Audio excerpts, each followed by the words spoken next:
ప్రభునందు ప్రియులారా, మీ అందరికీ ప్రభువైన యేసుక్రీస్తు నామమున శుభములు.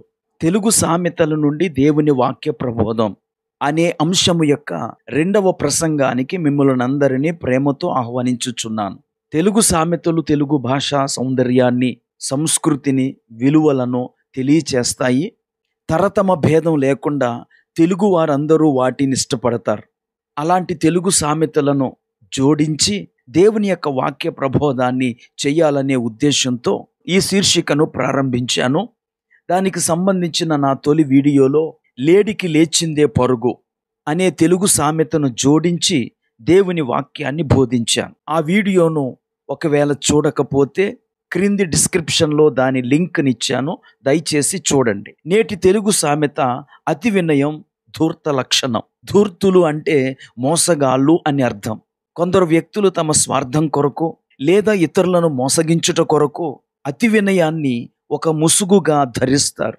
ఈ అతి వినయం ఎలాగుంటుందంటే వంగి వంగి నమస్కరిస్తూ, అవసరం ఉన్నా లేకపోయినా మనలను పొగుడుతూ మన వెన్నంటే ఉంటారు. ఇలా ఎవరైనా అతి వినయాన్ని ప్రదర్శిస్తుంటే వారి విషయములో మనం చాలా జాగ్రత్తగా ఉండాలి.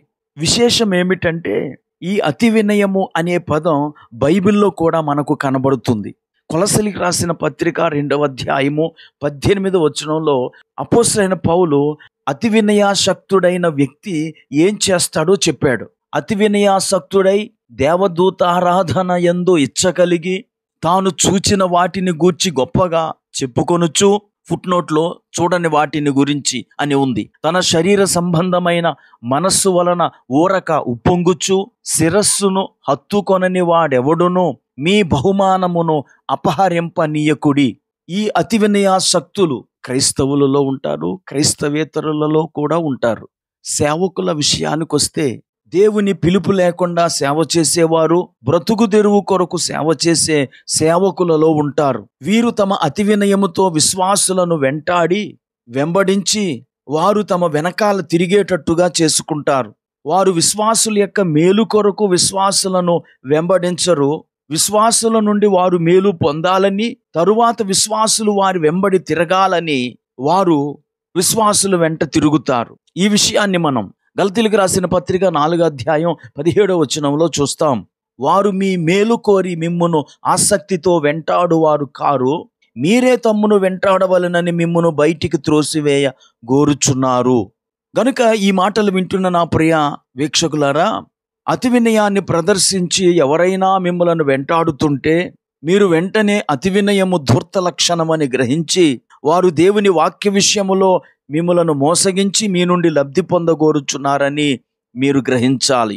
ఈ అతి వినయాసక్తులు దేవదూత ఆరాధకులుగా వ్యక్తులను, వస్తువులను, స్థలములను ఎక్కువగా ఘనపరిచే వారిగా తయారవుతారు. కొంతమంది సేవకులు విశ్వాసుల చేత తండ్రిగా పిలువబడుతూ ఉంటారు. మొదట వారు దేవుని సేవకుడు, పరిచారకుడు మీ ఆత్మను కాయుచున్నాడు, మీరు ఆయనను గౌరవించాలి, గనుక ఆయనను మీరు రెవరెండ్ అని పిలవాలి అంటారు. తర్వాత కొంతకాలం తర్వాత మీరు ఆయనను తండ్రి అని పిలవాలి అంటారు. ప్రియులారా, మీరు అనొచ్చు తండ్రి అంటే తప్పేంటి అని. చాలా కాలం క్రితం నన్ను కూడా ఒకరు అయ్యా మిమ్మలను తండ్రి అని పిలుస్తామో మీకేమైనా అభ్యంతరమా అని అడిగారు. అందుకు నేను ఒప్పుకోలేదు. ఎందుకంటే మత్తయి సువార్త 23:9 చూడండి.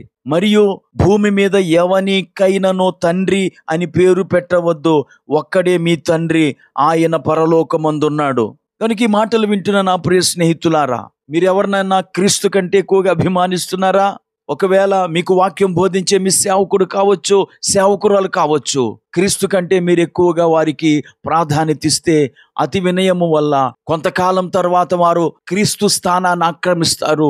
మీరప్పుడు క్రీస్తు వాక్యాన్ని కూడా ప్రక్కన పెట్టి వారి మాటలే వేదాంతముగా భావిస్తారు. మనము క్రీస్తుకు మొదటి స్థానాన్ని ఇచ్చినప్పుడు ఎవరిని ఏ స్థానంలో పెట్టాలో ఆ ప్రభువే మనకు తెలియచేస్తాడు. ప్రార్థన చేసుకుందాం. కృపా కనికరం కలిగిన మా తండ్రి, నీకు వందనాలు.